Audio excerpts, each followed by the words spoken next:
Yeah, and she always hurt in the worst way. Why you tripping? It's almost my birthday. What's up, guys? It's Hudson or SWAT, and I'm plat 1 right now with a .8, but I was just M4, and I know there's a lot of people that are, you know, better than a silver, that are HARDSTUCK silver, or better than bronze, HARDSTUCK bronze, and just HARDSTUCK in the lower ranks that are probably better than me, and most likely better than me. That's why I have a .8 KD. I'm not a gunner. I'm more of a, like, think gridlock, tell me who to play, I'll play it, I'll set up pre-place cams, you know, like, I know every map and every call out, so I'm just more of like a intellectual Siege player. I mean, if you watch my videos, you see the clips of me gunning, but that's not really how I, like, play Siege. So, I'm just gonna go over how I went from a peak gold 1 HARDSTUCK gold 1 player on my main account, SW4HT SWAT, switched to this account called Swimmer that was peak silver 4, and I managed to get it all the way up to emerald 4 this season. And the first thing I want to go over is settings. A lot of people don't know how many settings go into Siege, so the first thing I want to go over is make sure you're playing in full screen mode, and if you're not playing in full screen mode, make sure that you know what it means, because if you're not in full screen mode, you can't change your aspect ratio to something else. You want it to be like 16:10 instead of 69, or like I play 4:3 most of the time. Sometimes I switch to 5:4, 3:2, or 16:10, but I don't go anywhere to like 16:9 or anything like that. I stay within the 16:10 to 5:4 range, and that's barely if I ever change it. You're gonna want to make sure, if you have like below like a 120 hertz monitor, you're gonna want to make sure that desync is off, because what that does is it's gonna track the frames, like it's gonna track the frames with the hertz of your monitor. So if you have a 60 hertz monitor and you have desync on, you're gonna get 60 FPS consistently. And I know like it like doesn't really matter, but just for placebo and just I personally would want my game running as optimal as possible, even if I'm not seeing all 160 of my frames. So that's why I would play with VSync off, even if I did have a lower end monitor. FPS limit, I would turn it off just because you want the maximum amount of FPS you can get, and that's just kind of a given. This widescreen letterbox thing is really just preference. Field of view, this is also preference, but I see a lot of pros play anywhere from the 84 to 90 range, and that's where I try to keep it. I mean, you could probably go like 80 if you wanted to, but I wouldn't go into the 70s at all, just because you want to be making sure you're seeing your enemies most of the time before you see them, or at least just seeing what your teammates are seeing when they're spectating you and calling things out to you, because there are situations where your teammates can call something out to you where they see it on their screen while spectating, but you don't see it. And I also want to add that if you do play on a more stretched resolution, you're cutting off some of that field of view regardless, so it does come with a cost. And if you decide you want to play 5:4, people will be moving very fast across your screen. However, their hitboxes are going to like appear a lot wider and bigger to you, even if they're moving faster. I think 4:3 is a good balance, and I think 3:2 is a good balance if you struggle with reaction time and things like that, which honestly I should probably be playing 3:2, but I'm just going to be kind of like OCD on 4:3, and it just bothers me if it's not on 4:3. And brightness, I play 74, but this is also preference. I wouldn't go below like 55. If you do, and maybe you have your monitor on a specific setting, but I wouldn't. Graphics, I this again is preference, but I just play the low preset. I mean, I not really paying attention to shadows and stuff like that, which, I mean, if I did, I probably could get a lot more pre-fires, but I just want to have the most FPS I can get since my PC isn't that great. You can see down here I only have a 1650, so I'm just trying to get the most optimization that I can. Yeah, but if you wanted to, you could play medium or low, and then just turn the shadow quality up as far as it goes, and that could give you a little bit more of an advantage than if you had shadow qualities as low as they go, like I do. Controls, this is all preference. I see a lot of people recommend you play hold crouch, but like I said, it's literally all preference.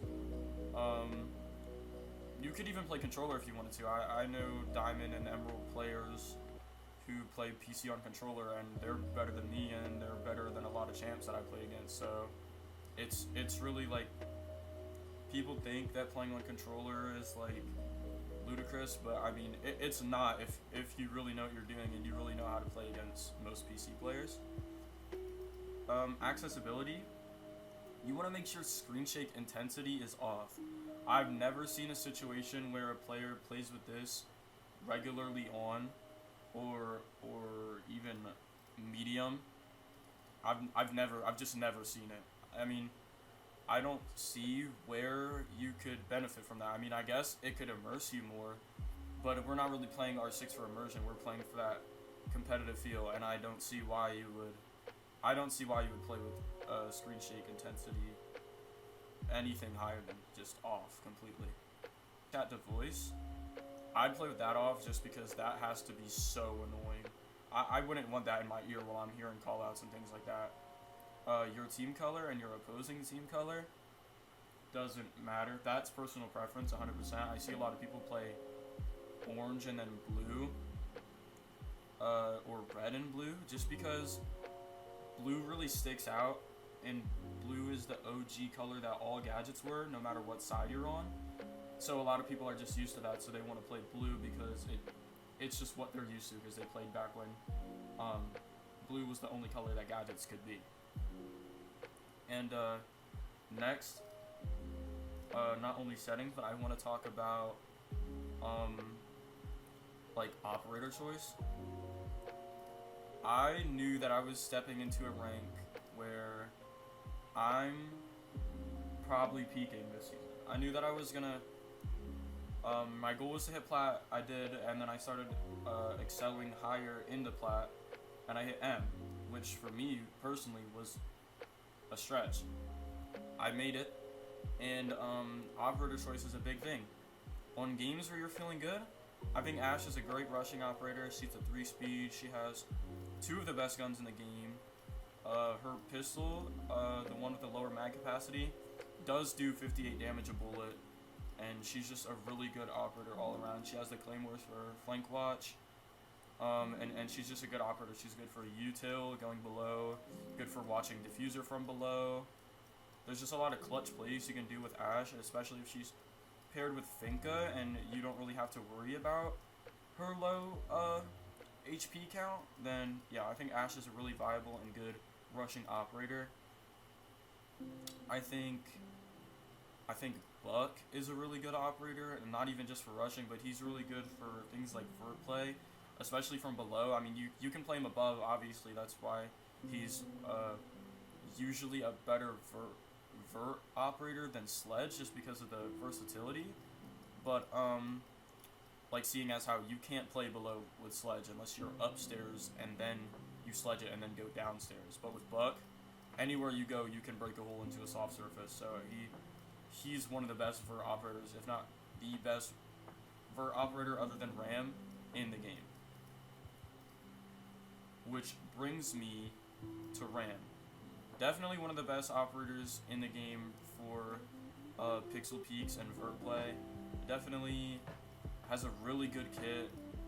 R4C, LMGE, which I never use on her, but I've seen it, and it's really good. It's Sophia's LMG. Back during the LMG meta, this thing was really a force to be reckoned with, and it can definitely take out an entire team with less than half a mag. So that's her kit's just amazing. She has a secondary shotgun. For even more vert play, hatch popping, rotate making, head hole making, you know, just kind of like just a little bit of a scuffed version of Buck with the shotgun right here. And then smokes for plant situations, but I've run flashes most of the time. I mean, smokes are useful, but in Siege is one of the most useless, games to run a smoke grenades. I mean, they're good, like they're okay if you have a specific strat, like you're playing Glass or something, or you're quick planning or something, then yeah, smoke grenades are really viable, but I just don't see you playing smoke grenades on somebody like Ram, where you might need a flash grenade to throw to the people you're playing vert against, or throw in a clutch situation. I don't want to spend too long of time on the operators. Like Nomad's good for flank watch, Lion's good for roam clear, Finka's all around good for really anything, especially if you're not having a great game.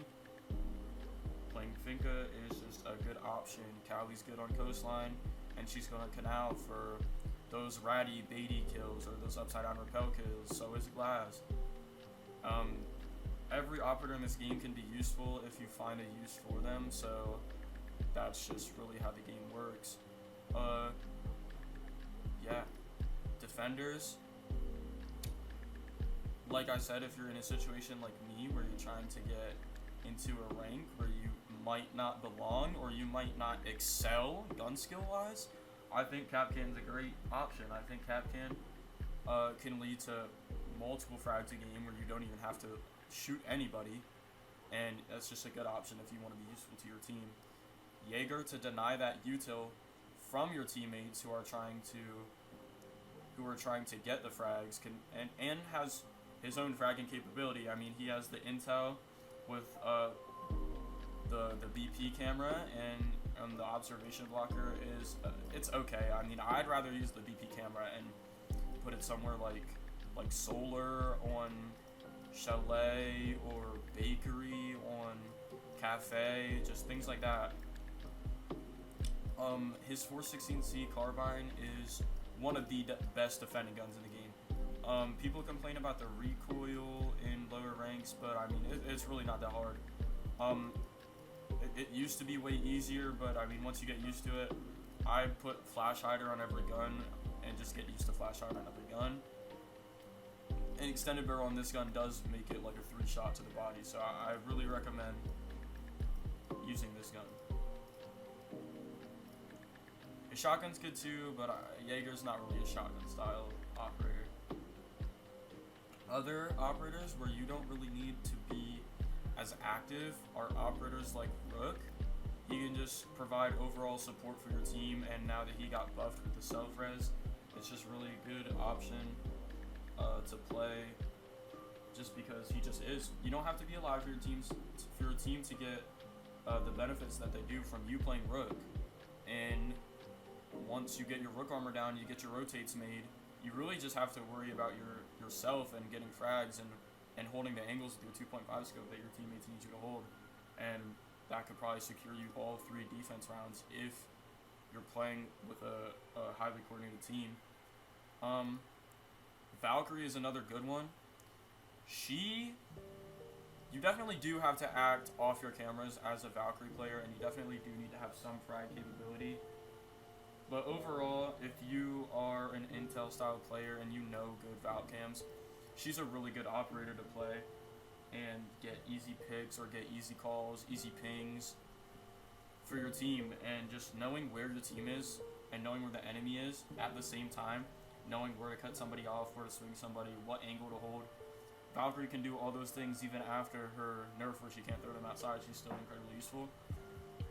And IQ is really underplayed in Plat, Emerald, and any rank really. IQ is really underplayed, except for in comp. So I think Valk is just a really good operator to play.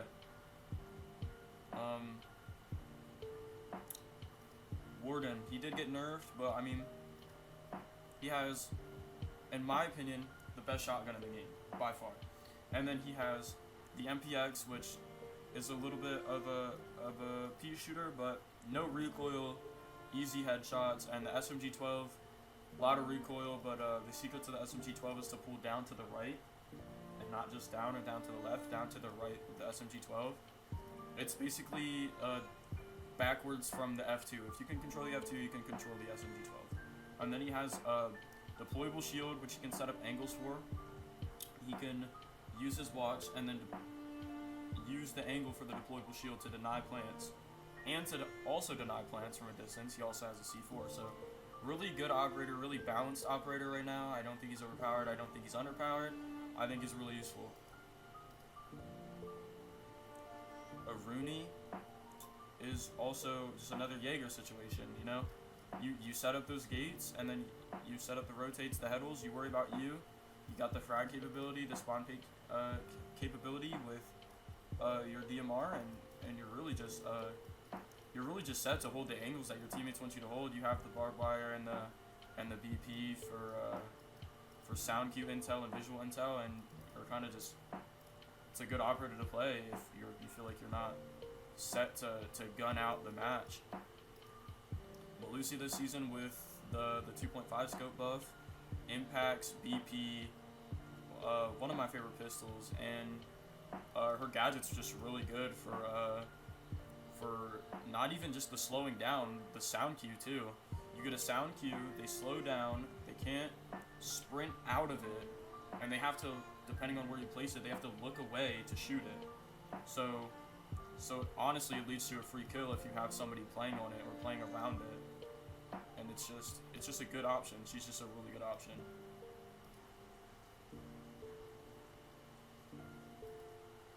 If he's not banned, which most likely he will be, I think Fenrir is a really good option for somebody to play that doesn't feel like they're gunning out. Really easy to use gun. Bailiff for rotates. Even easier to use gun if you want to play like that. Barbed wire, bulletproof cam, and then FNATs are just really good. You do have to worry about staying alive with Fenrir because you need to deactivate and activate them at will, because you can only have 3 of them activated at once and you have 5 total. But other than that, I mean, he's really, really solid. Like he can win an entire round just by having him on his team. Like he's a really good operator. And Solus, you do probably have to be gunning a little bit more if you're gonna play Solus. If you're gonna be the one person on your team designated with a 50-round mag SMG and an SMG-11 and impacts, you better be getting some kills. If you feel like you're not getting kills, I wouldn't play Solus. I think Solus is for people who are having good games and people who have a good game consistently and play good consistently, because Solus definitely takes skill. You have to know the default plant spots, you have to know where to roam, where to hide from drones, and Solus takes more skill, but she's definitely a key tool to getting into a higher rank when she's not banned. And then some honorable mentions, or not really honorable mentions, but just quick ones. I'd say Smoke for just that entry denial and the angle denial. You know, you want to cover one of your teammates from being swung from, let's say, freezer door downstairs on Oregon. Throw Smoke.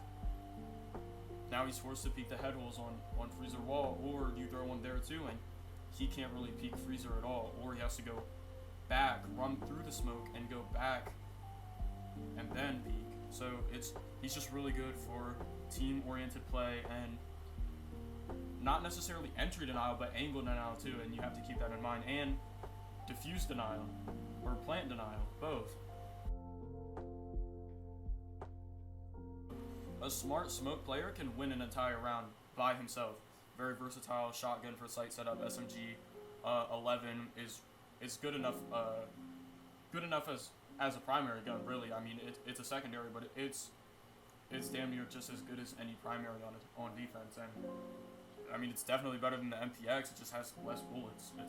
It's a really good option, and the recoil isn't terrible. Mute, kind of the same thing guns wise. I mean, SMG-11 and shotgun for sight setup. However, Mute has a C4, and he has drone denial, breach denial like halfway, like he is somewhat breach denial, and util denial, and all 3 of those things are important in winning rounds. And if you want to provide your team with support without really having to overswing and feel that pressure, I think means a really good operator to play. And those are just some operators that I played to get into a higher rank than where I was and to excel in the rank system. The next thing I want to talk about is your queuing and who you're deciding to matchmake with. I think if you are matchmaking with silvers and trying to reverse boost, I don't think it's a good idea. You're gonna build a false ego. There's still the chance it's ranked 2.0. There's still a chance you play against champs and diamonds, and then what? Because now you have silvers on your team. There's still a chance you play against cheaters, and then what? Now you have silvers on your team. I don't think reverse boosting is the way to go at all. And I mean, I get called boosted a lot because of my KD, but I'm not. I play against champs and diamonds, and I play with champs and diamonds. I mean, that's kind of, once you get an emerald, that's just kind of how it goes for the most part. So you play against other emeralds, you play against champs, you play against diamonds, and you play against high plats. That's just kind of how it works. I don't know what else to say. I mean, I think you should be queuing with ranks that are your rank or higher than your rank. One, it's just the right thing to do, and two, it'll force you into that competitive mindset. It'll force you to lock in more. If you have that competitive drive and you want to outfrag your champ teammate, it might happen because you wanna be better than your teammates, and that's just a natural thing. And it'll just boost your elo change overall. Your RP change and your hidden RP and hidden MMR will improve dramatically because you're winning against people that are so much higher ranked than you. I started winning against diamonds and champs when I was getting like 16 elo, jumped up to 35, and then I went on like a 14 win streak from there. And I was just winning and winning, and it was going up until I started gaining almost 40 a game in plat on an account that had peaked silver 4. So I mean, that was just really crazy to see how winning against higher ranks really can improve your RP change that much. There's not much else. There's not really any other tips I have. One thing would be account choice. Like I said, I was playing on my main, not getting anywhere. Decided I want a fresh start. I knew this account had only peaked silver 4, so I knew it wasn't likely. And now this is my peak account, and now I'm emerald. And I mean, I think I could push for diamond next season if I keep playing with the same teammates and I keep the content grind up and just keep my motivation and my passion for Siege going. I think I could hit diamond next season, and I think you guys could hit emerald from silver like me. Just it's just, you have to know what to do, and that's what I'm trying to help. So make sure, I recommend having multiple accounts at your disposal. And also placebos, just small changes in your setup, small changes in your settings that can trick your brain into thinking you're better than you really are, or the thing that you changed was your previous cause of playing bad. Things like your mouse. This is the Razer Viper Mini wired. Before I was playing with the Razer Death Adder Essential, which is a terrible mouse and I don't recommend it, but I thought that I liked chunkier mice, so I was playing with a chunky, heavy mouse that I didn't have much control over, and it really messed up my KD and messed up my ego and my mental. I switched mice and I instantly started playing better. I think small, light mice are the way to go, and I think wired versus wireless is just a conflict of opinion. Your keyboard, I mean, I just play on a regular, nothing crazy. I play a RK61 white, blue switches. It's not lubed. It's honestly disgusting, to be so honest with you. And that's what I play on every day. That's what I've been playing on since I got my PC. So I mean, I'm not a keyboard person. I think my mouse matters more than my keyboard. But to each their own. I mean, to some people, the keyboard matters more. I don't have the activation points, measurements, none of that. I mean, I probably could, and I could probably progress off of that, but I just don't. Yeah, that is really it.